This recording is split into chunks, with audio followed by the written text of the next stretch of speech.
11th class में। अब देखो उसका ब्रेन में ट्रिग्नोमेट्री हाफ पार्ट था, अब यहाँ पर उसका ट्रिग्नोमेट्री फुल पार्ट बनेगा। ठीक है, अब यहाँ पर क्या होगा कि मैं डिस्कस करने वाला हूँ आपका सिलेबस के अनुसार ट्रिग्नोमेट्री एंगल्स, कुछ फंक्शंस हैं। देखिए यहाँ पर कुछ फंक्शंस हैं जो ट्रिग्नोमेट्री के, उसके बारे में हम डिस्कस करेंगे, जो सम भी हो सकते हैं, कुछ डिफरेंस भी हो सकते हैं। ठीक है, फिर ट्रिग्नोमेट्री फंक्शंस के पर्टिकुलर बात करेंगे, फिर इक्वेशंस की बात करेंगे। ये तो हो गया हमारा फुल सिलेबस, मतलब फुल कॉन्सेप्ट जो हम 9th 10th में पढ़ने, सॉरी 10th 11th में पढ़ने वाले हैं, पढ़े थे 10th में पढ़े थे और 11th में पढ़ने वाले हैं। लेकिन अब मैं कैसे पढ़ाऊंगा, क्योंकि कोई कुछ बच्चे हमारे साथ क्या है 11th में डायरेक्ट हमारे साथ आए हैं और जुड़े हैं मेरे साथ। तो मैं सोच रहा था कि सारे बच्चों को मैं कंबाइन पढ़ाऊं। कंबाइन मतलब ये दोनों सिलेबस को कंबाइन कर दूं और वही टाइम वही पीरियड में मैं आपका दोनों का दोनों सिलेबस को कवर कर दूं, 10th को भी और 11th को भी। ठीक है, इसलिए मैंने एक डिज़ाइन करा है कि किस तरह से बच्चों को पढ़ाया जाए कि दोनों का दोनों सिलेबस उनके दिमाग में पहुंच जाए और वो ट्रिग्नोमेट्री को बहुत ही आसान तरीके से बना पाएँ। तो सबसे पहले मैंने डिसाइड करा है कि आपको एंगल मेजर करने का बताया गया, मेजरमेंट ऑफ एंगल को बताया जाएगा। फिर इसके बाद एक सर्कुलर फंक्शन बताया जाएगा ट्रिग्नोमेट्री का, फिर आइडेंटिटीज बताया जाएगा जो भी इन्वॉल्व हैं हमारी 11th क्लास में, उसी के बारे में हम सिर्फ बात करेंगे। फिर इसके बाद इक्वेशंस के बारे में डिस्कस करेंगे। फिर कुछ सॉल्यूशंस हैं जैसे साइन है, कॉस है, उसके बारे में भी हम डिस्कस करने वाले हैं। और कुछ ग्राफिकल मेथड से भी आपको इस चीज़ को बताएंगे कि फंक्शन कैसे डिसाइड होते हैं। ठीक है, ये फंक्शन आपको कहीं ना कहीं सेट थ्योरी में, जो आपने फर्स्ट चैप्टर बोल रहे थे ना, वो सेट में पढ़ना है। अगर कोई बच्चे का फंक्शंस के बारे में कोई डाउट रह जाता है तो कोई दिक्कत वाली बात नहीं है, हम फंक्शंस को ट्रिग्नोमेट्री में भी पढ़ेंगे और फिर फर्स्ट चैप्टर में भी पढ़ेंगे, तो उससे कोई दिक्कत होने वाली बात नहीं है। तो ये हो गया हमारा पढ़ने का तरीका। कोई डाउट है? No sir. चलिए तो हम लोग आगे बढ़ते हैं। अब देखिए, अब हम इस टॉपिक को स्टार्ट करेंगे। ये पहला टॉपिक को स्टार्ट करने जा रहे हैं जिसका नाम है measurement of angles. Okay, measurements of angle के बारे में आज हम डिस्कस करने वाले हैं। तो सबसे पहले मैं ये बता दूं कि एंगल होता क्या है और इसको कैसे मेजर किया जाए। ठीक है,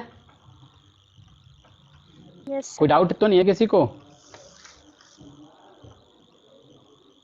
ठीक है, और एक चीज़ मैं मेरे ध्यान माइंड से स्लिप कर गया, ट्रिग्नोमेट्री जो हमने यहाँ पर ट्रिग्नोमेट्री जो हमने देखा था उसको प्लेन भी बोला जाता है। क्या बोला जाता है? प्लेन में एंगल। ठीक है, प्लेन में एंगल। ठीक है, मतलब कोई भी जो भी आप एंगल बनाएंगे एक प्लेन में बनाएंगे, मतलब एक्स वाई एक्सिस में बनाएंगे, एक प्लेन में बनाएंगे, ना कि 3D में। वाई में नहीं बनाएंगे अभी, हम वाई में नहीं पढ़ेंगे अभी। ठीक है, तो ये होता है प्लेन। तो बात कर लेते हैं एंगल्स के बारे में। एंगल्स क्या है? ठीक है, तो आपको सबको पता है कि एंगल एक ऐसा कॉन्सेप्ट है जिससे हम क्या कर सकते हैं, किसी भी 2 पॉइंट्स का, किसी भी 2 लाइंस के बीच में जो एंगल बन रहा है उसको हम मेजर कर लेते हैं। फॉर एग्जांपल आपको बता दूं, एंगल को और भी शॉर्ट में अगर हम बात करें तो उसको बोला जाता है amount of rotation. Amount of rotation क्या है? अमाउंट ऑफ रोटेशन का मतलब होता है, अमाउंट ऑफ रोटेशन होता है। ठीक है, अब देखिए यहाँ पर एक और मैंने, सॉरी एक ड्रॉ नहीं हो रहा है, एक फिगर मैं,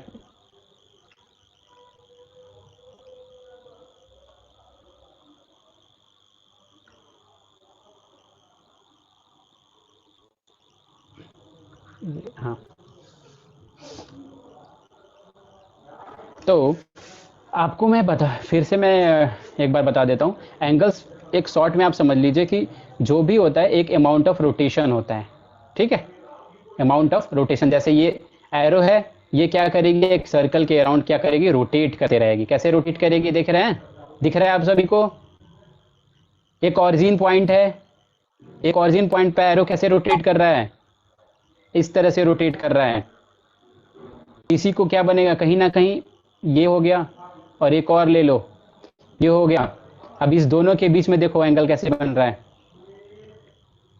यहां पर मान लो ये है एंगल 0, हो गया 0। 0 के बाद मान लो कुछ एंगल ये बन गया 45। फिर इसी तरह से एंगल क्या होगा, बढ़ते चला जाएगा, बढ़ते चला जाएगा, बढ़ते चला जाएगा, जितना तुम बढ़ाना चाहते हो। ठीक है, तो इसको बोलते हैं अमाउंट ऑफ रोटेशन, उसी को हम एंगल बोलेंगे जो टू ऑब्जेक्ट का होता है। ठीक है, किसी को डाउट? किसी को भी डाउट हो तो बार बार पूछे।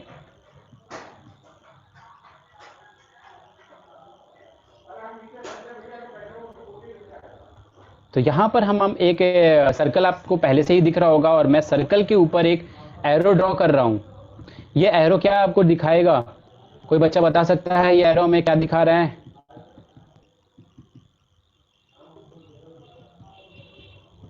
हेलो, कोई बच्चा बता सकता है क्या?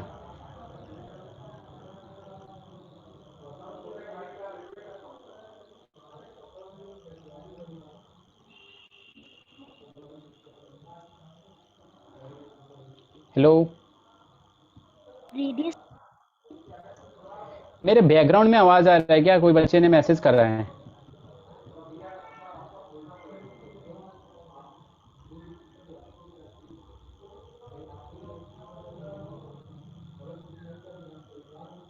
चलो ठीक है, तो फिर से देख लो।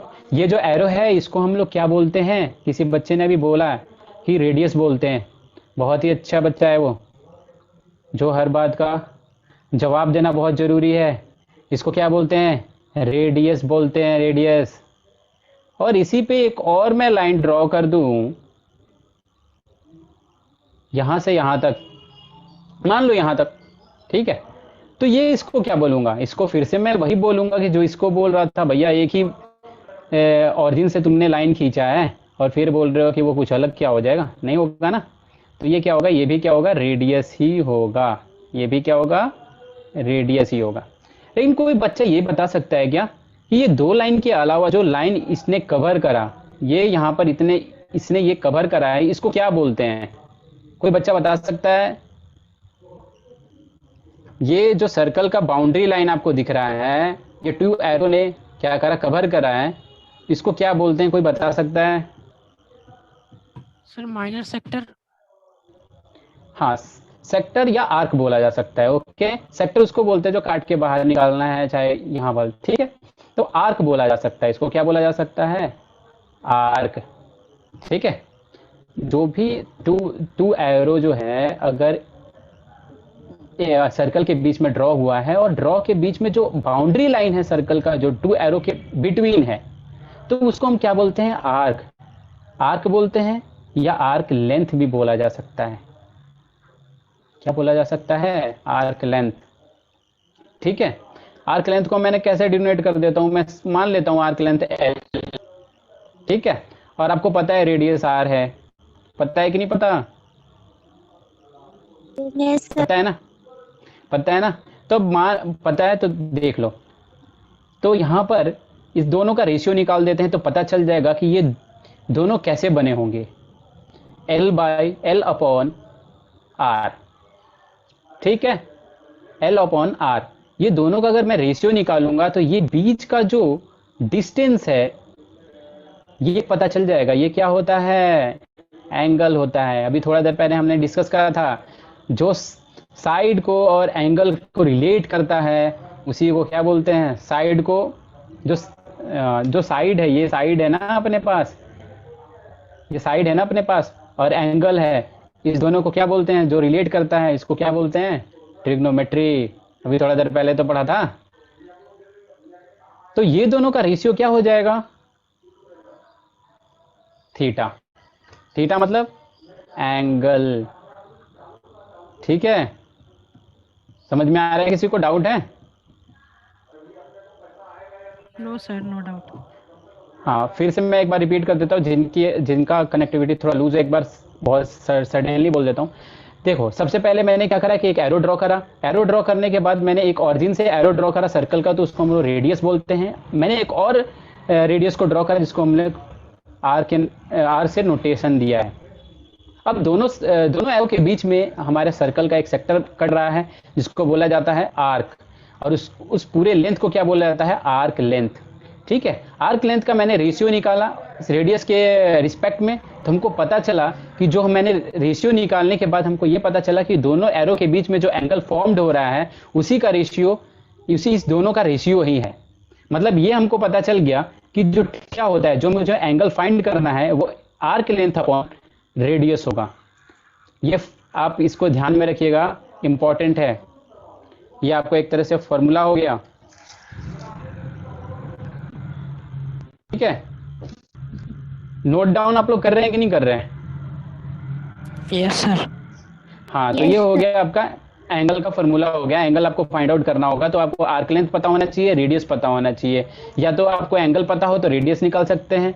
मतलब कोई भी एक वेरिएबल नहीं पता होगा तो आप निकाल सकते हैं। ठीक है, आपको एक की वैल्यू नहीं पता होगी तो आप आराम से इसको फाइंड आउट कर सकते हैं। ठीक है, आगे बढ़ें? Yes sir. ठीक है, आगे बढ़ते हैं।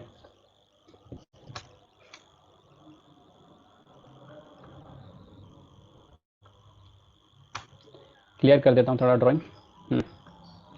अब आते हैं नेक्स्ट पेज में, ये डिस्कस कर लेते हैं। अब मान लीजिए जैसे आपने निकाल तो लिया कि angle is equal to arc length upon radius. अब मैं एक एग्जांपल ले लेता हूं कि कैसे आप इसको फाइंड आउट करेंगे कितना आया। मान के चलिए कि आपका आर्क लेंथ 2 मीटर है और आपका रेडियस कितना है, 4 मीटर है। मान लीजिए, हम एज्यूम कर रहे हैं। आपको क्या निकालना है, एंगल निकालना है, कितना आ रहा है। तो आप कहेंगे कि सर यहाँ तो आपने मीटर लिया है और यहाँ भी आपने मीटर लिया है। ठीक है, यहाँ पर तो कहीं ना कहीं आप यूनिट की बात कर रहे हैं। और आपको बता दूं कि यूनिट के अगर आप 11th क्लास में होंगे तो आपका फिजिक्स में फर्स्ट चैप्टर ही बताया जाएगा, फंडामेंटल्स ऑफ यूनिट्स या यूनिट एंड डायमेंशन।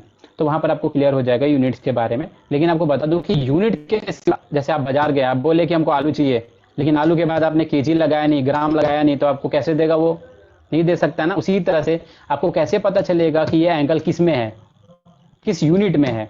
तो यूनिट डोनेट करना पड़ेगा, ये नोटेशन दिखाना पड़ेगा यूनिट। उसी तरह से एंगल में भी, जैसे आप केजी में दिखाते हैं, जैसे आप सेंटीमीटर में दिखाते हैं, जैसे आप एमएम में दिखाते हैं स्केल पे, उसी तरह से इसमें दिखाना पड़ेगा। तो जैसा कि आप जानते हैं कि हम जो रेडियस होता है उसको मीटर में, सेंटीमीटर में, एमएम में कैलकुलेट करते हैं, उसी तरह से आर्क लेंथ को भी मैंने मीटर में और सेंटीमीटर रेडियस में कैलकुलेट करा है, सॉरी एमएम में कैलकुलेट करा है। तो एंगल निकालने के लिए हमको क्या चाहिए होगा, क्योंकि मीटर और मीटर क्या होगा, कैंसिल आउट हो जाएगा, और ये 2 और ये 2 4, ये क्या हो जाएगा, नीचे बच जाएगा 2, तो क्या हो जाएगा यहाँ पे 1/2।